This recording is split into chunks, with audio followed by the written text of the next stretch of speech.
The red light on Fifth Avenue felt like it was taking forever. William Davies, 45, sat behind the wheel of his Mercedes, drumming his fingers impatiently. Manhattan traffic crawled like always, until something on the street made his stomach twist.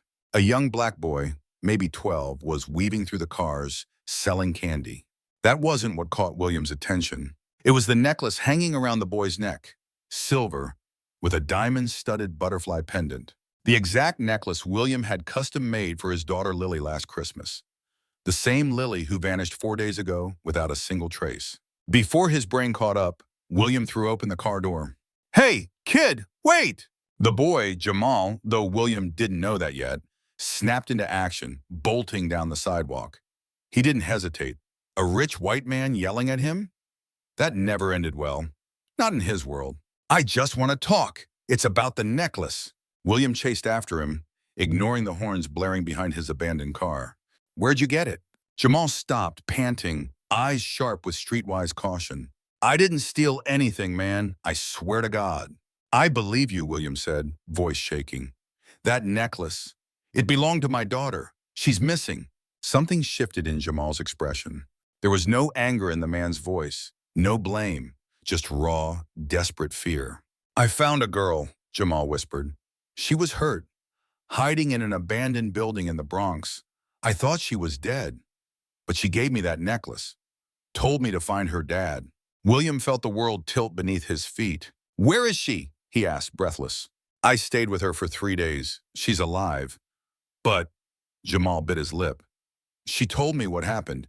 And sir, this wasn't just some random kidnapping." William felt ice crawl up his spine. He'd begged the police, hired the best private investigators, offered rewards, and still, nothing. But a street kid, a boy no one noticed, he found her. "Take me to her now." William reached for his car keys. "We can't use your car," Jamal said, glancing around. "It's too flashy. And one more thing," he lowered his voice. "Before I found Lily, I saw who left her there. And if I'm right," he paused, eyes locked on William, "you're not gonna like it." William stiffened. "What do you mean?" Jamal took a breath. "It was someone she knew, someone you trusted. I overheard him on the phone. This whole thing, it wasn't just to hurt her. It was meant to destroy you too." If your heart's racing right now, hit that subscribe button. Because what Jamal reveals next will leave you speechless. The truth behind Lily's disappearance is darker than anyone could have imagined. And the revenge that follows? More satisfying than any courtroom sentence. Jamal glanced around once more before nodding toward the subway entrance. "She's in the Bronx, but we need to take the train. And sir, when we get there, don't yell. She's scared. Really scared."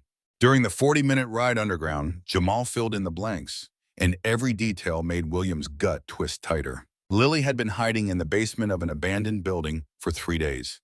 She was dehydrated. Her wrists bore marks, like she'd been tied up. And then came the words that haunted William most. "She kept whispering one name," Jamal said. "Uncle Ethan. Ethan Hayes. William's best friend of 2 decades, Lily's godfather, a minor partner in his firm, the man who sat beside them at Lily's mother's funeral. The same Ethan who, just weeks ago, insisted William hire private security, claiming he had a bad feeling." "Here," Jamal said, stopping outside a red brick building tagged in graffiti. "She's in the basement. I brought her water and snacks, but she barely eats." William followed him down a narrow stairwell, heart pounding like a drum in his chest. The air was damp, cold. And then he saw her, Lily, his 9-year-old daughter, curled up on a filthy mattress, arms wrapped around a teddy bear he didn't recognize. Her face pale, her eyes sunken. She looked up.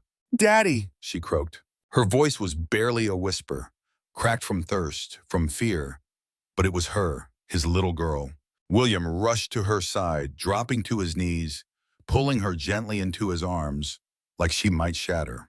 "I'm here, baby. Daddy's here." As she clung to him, trembling, he held her tight, but his mind was spinning. Why did Ethan know where to look? Why had he suggested the security guards? What kind of monster does this to a child? "Daddy," Lily whispered into his ear. "Uncle Ethan said it was just a game," Lily whispered, her voice shaking. "He told me you were in on it too, but then he got mad. I heard him yelling on the phone, talking about money and contracts. And then he said, she trembled, that if I told anyone, something bad would happen to you too. Jamal stood nearby, arms folded, eyes dark with concern. Sir, he added quietly, there's more.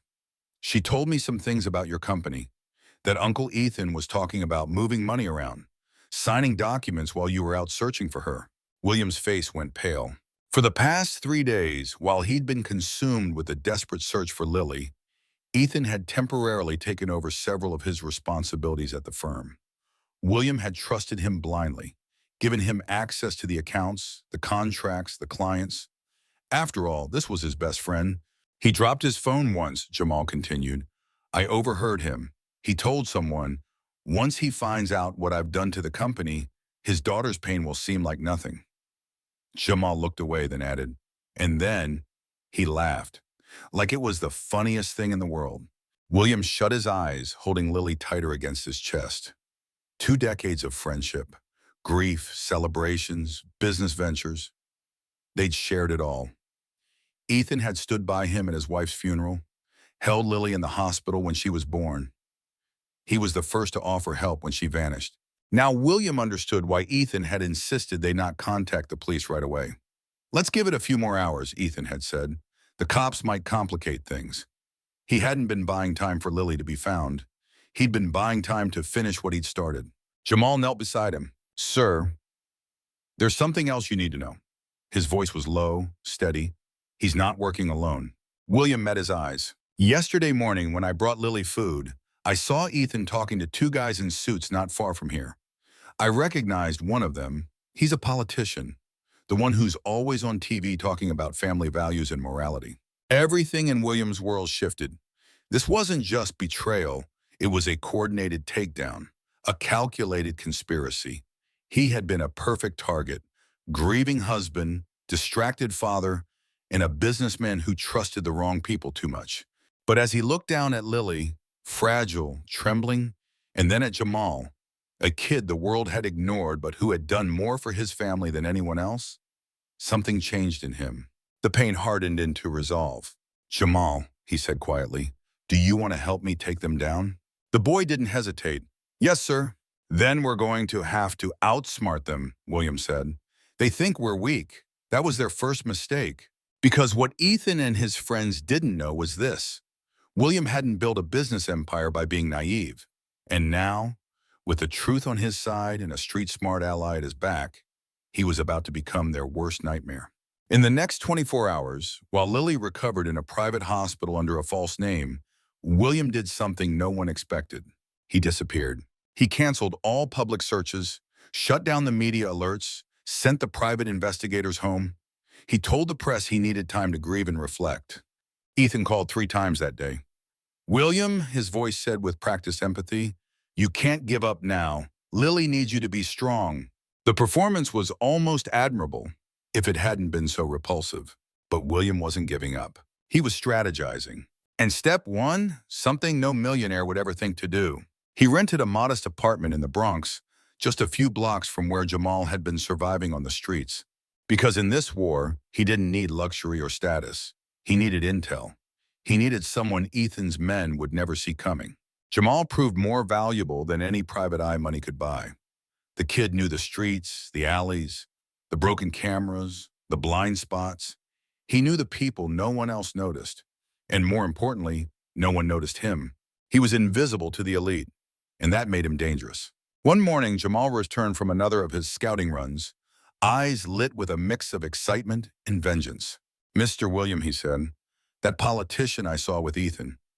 I found out where he stays when he's in the Bronx. Trust me, his wife wouldn't be happy about it. But the real breakthrough came later that week, when fate introduced William to Sarah Jenkins, a financial crimes attorney volunteering at a local legal clinic. She specialized in uncovering corruption, and she had teeth. Sarah was 38, raised in the very same neighborhood where Jamal had grown up.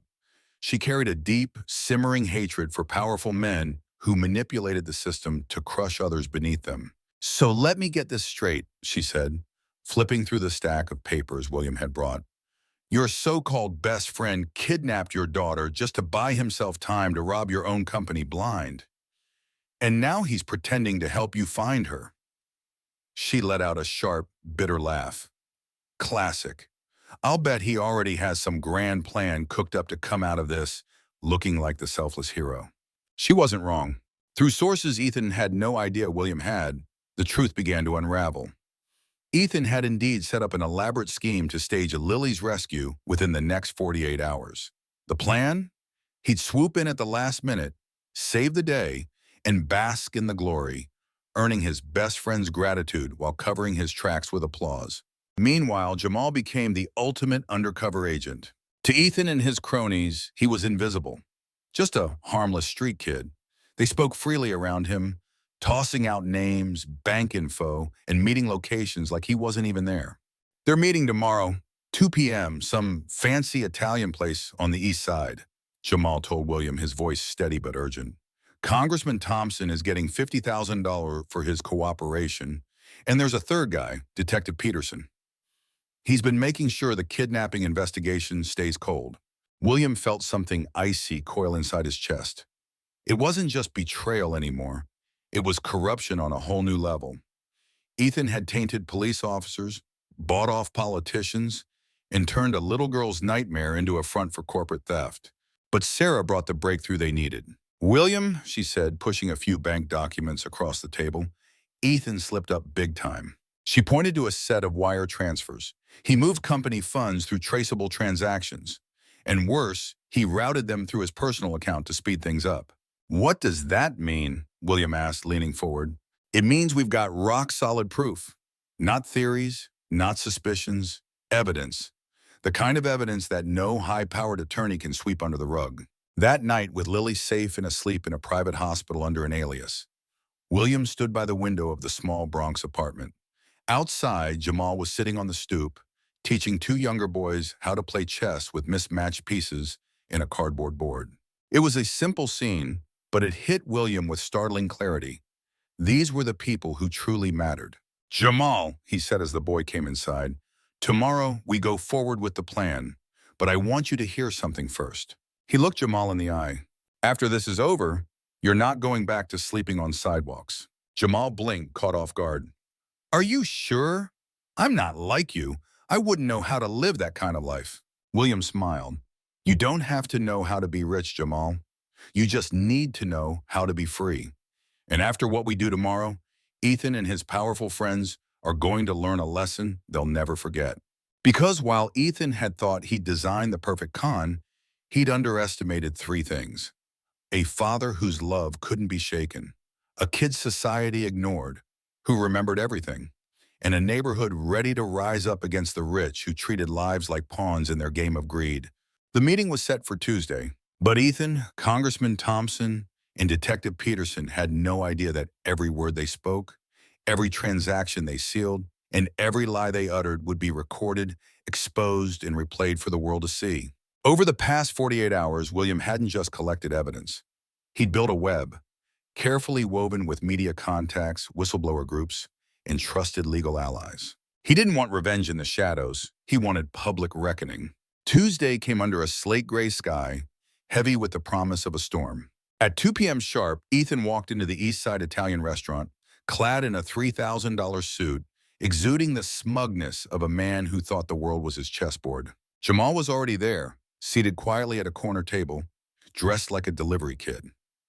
Nobody looked twice at him, just as planned. Sewn into his jacket was a nearly invisible mic, capturing every syllable in crisp, time-stamped audio, transmitting live to Sarah and her team stationed in a van 2 blocks away.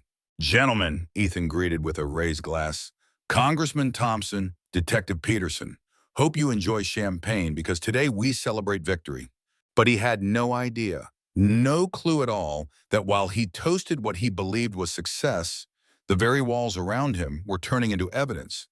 And every sip of champagne brought him one step closer to humiliation, indictment, and the downfall of everything he had built on lies.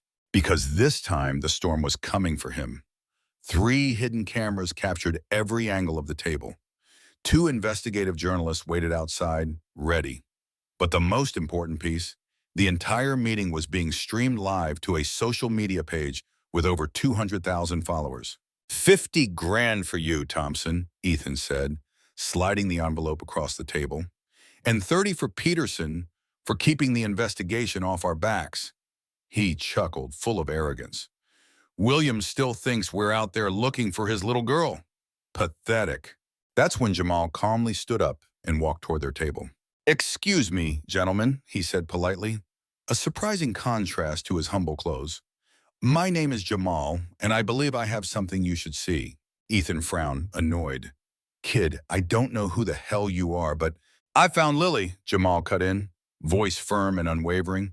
I'm the one who heard every single thing you said over the past 4 days, and I'm the one live streaming this entire conversation to the world right now.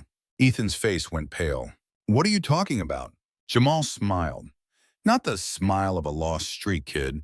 No, this was the smile of someone who'd learned how to beat powerful men at their own game. Look around, he said calmly. See that woman with the newspaper? She's an investigative reporter. The guy at the bar, federal prosecutor, and the 3 people who just walked in 5 minutes ago? FBI agents. Thompson pushed his chair back, legs trembling. This is impossible. We were careful. No, came a cold voice from behind. You are careless. William Davies stepped forward, calm and composed, flanked by Sarah and 2 federal agents. You underestimated a desperate father, a brilliant attorney, and a boy who was invisible to men like you. Ethan jumped to his feet, his confidence finally cracking. William, wait, I can explain. We've been friends for 20 years. Friends don't kidnap their friends' daughters, William replied, his voice like ice. Friends don't steal companies or laugh about traumatizing a 9-year-old girl. Sarah dropped a thick folder on the table. Ethan Hayes, you are under formal arrest for kidnapping, extortion, money laundering, bribery of public officials, and criminal conspiracy. She turned to Thompson and Peterson. You too, gentlemen. But the knockout punch came from Jamal. He pulled out a tablet and turned the screen toward them. Want to see something fun? Our live stream just hit over 500,000 viewers. The comments, well, see for yourself. Never underestimate was trending. Ethan Hayes' name flooded social media, tagged as a child abductor and a sociopathic traitor. In just 2 hours, his company had lost 40% of its market value. His wife had released a public divorce statement. Thompson was gasping. My career, my family, I have kids. Lily has a family too, William replied sharply. Did you think of that when you helped destroy hers for 30 grand? Peterson tried to bargain. I can give information on others. I'll cooperate with the DOJ. Too late to be a hero, Sarah said coldly. You had a 20-year career to do the right thing. You chose silence when you thought no one was watching. As the 3 men were handcuffed, Ethan made one final plea. William, please, you were the best man at my wedding. This can't be how it ends. William stared at him for a long beat. You're right, he said. It doesn't end like this. He stepped closer.